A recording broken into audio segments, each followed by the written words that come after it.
एक है जो हमारी फिजिकल ब्रेन है, उसको कैसे स्ट्रांग किया जाए। तो उसमें डाइट का बहुत बड़ा रोल होता है। जैसे कुछ तरह के फूड्स हैं, कुछ तरह की चीजें हैं जो अगर आप खाते हो तो वो आपकी ब्रेन के लिए अच्छे होते हैं। वो आप गूगल पे जाकर के स्टडी कर सकते हैं, कर सकता हूँ। तो वो अपनी डाइट में आप थोड़े से चेंजेस कर सकते हैं। तो वो जब आप चेंजेस करेंगे तो आपकी जो फिजिकल ब्रेन है वो स्ट्रांग होती चली जाएगी। अब वो ब्रेन ज्यादा अच्छे से आप उसको यूज कर सकते हो।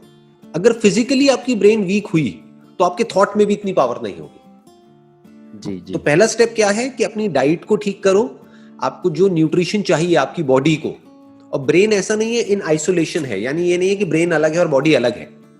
ब्रेन तभी ठीक रह सकती है जब आपका पेट ठीक रहेगा। इनफैक्ट गट का, यानी कि आपके पेट का और ब्रेन का डायरेक्ट कनेक्शन है। जी। आयुर्वेदा में यही खास बात है। आयुर्वेदा में कहा जाता है कि हर बीमारी का जो जड़ है वो पेट है, ना कि ब्रेन है।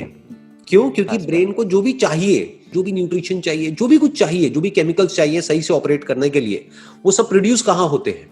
अल्टीमेटली हमारे गट में होते हैं, राइट? जी। हमारा स्टमक ही है ना जो फूड को न्यूट्रिशन में, एनर्जी में कन्वर्ट करता है। अगर पेट ठीक है तो सब ठीक है, तो ब्रेन ठीक काम करेगी। अगर पेट गड़बड़ है तो इसका मतलब ब्रेन में गड़बड़ है, क्योंकि ब्रेन की गड़बड़ को आप डायरेक्टली नहीं पकड़ सकते। तो उसको कैसे ठीक करना है? अपनी डाइट के लेवल पे ठीक कर सकते हो।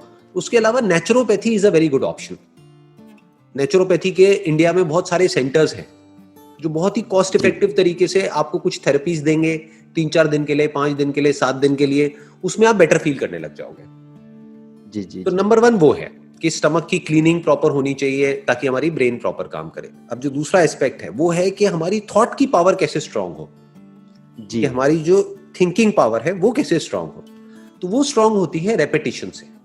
मतलब व्हाट यू वांट इज, जो मैं आपकी बात करने के तरीके से समझ पा रहा हूं, आप चाहते हो कि जो भी आप कर रहे हो उसमें आपका माइंड या आपका थॉट इतना स्ट्रांग हो जाए कि अगर आपने सोच लिया मुझे करना है, तो अब आपको किसी भी चीज से कोई फर्क ना पड़े। आसपास में जो भी कोई कुछ कह रहा है उससे आपको फर्क ना पड़े, राइट? फर्क ना पड़े, राइट। यही आप चाहते हैं, है ना?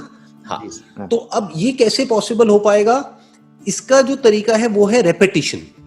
कि जिस भी तरह की बातों को आप अपने माइंड में रिपीट करते चले जाओगे वो पक्की होती चली जाएगी। इसीलिए इंडिया में एक कहावत है जो आपके भी घर में चलती होगी, जो बोलते हैं कि शुभ शुभ बोलो। सुनी होगी आपने, है ना? जी। कि मुंह से उल्टी सीधी बातें मत निकालो। क्यों बोलते हैं? इसीलिए बोलते हैं जो बात मैं आपको कह रहा हूं। क्योंकि अगर आप कुछ उल्टा बोलोगे, चाहे अपने मुंह से बोलोगे, चाहे अपने अंदर ही अंदर अपने आप को बोलोगे, तो धीरे धीरे वो पक्का होता चला जाएगा। एक आध बार बोलने से कोई फर्क नहीं पड़ता है। एक आध बार आप कुछ भी उल्टा बोल दो कोई फर्क नहीं पड़ता है। एक आध बार कुछ भी अच्छा बोल दो कोई फर्क नहीं पड़ता है। क्योंकि अगर 1-2 बार बोलने से हो जाता तब तो आप सीधा ये बोलो ना कि भाई मैं दुनिया का सबसे अमीर आदमी हो जाऊंगा। जरूरत ही क्या है पढ़ने की, कोई एंट्रेंस की तैयारी करने की, कुछ भी करने की? सीधा बोल दो 1-2 बार, सच हो जाएगा। बट ऐसा होता नहीं है। बट अगर इसी बात को आप बार बार बोलते रहोगे तो धीरे धीरे आपके एक्शंस चेंज होने लग जाएंगे।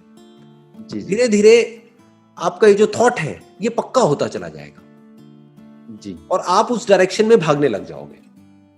अब आपको सक्सेस मिलेगी या नहीं मिलेगी वो और फैक्टर्स पे डिपेंड करता है, लेकिन एटलीस्ट आप एक्शन लेना शुरू कर दोगे। जी, आप समझ गए? तो अब इसको पक्का कैसे करते हैं? रेपिटेशन से। तो जो भी आप चाहते हो, आप जिस भी तरीके से अपनी लाइफ को देखते हो आने वाले 5 साल बाद, 10 साल बाद, उसको आप रिपीट कर सकते हो अपने माइंड के अंदर।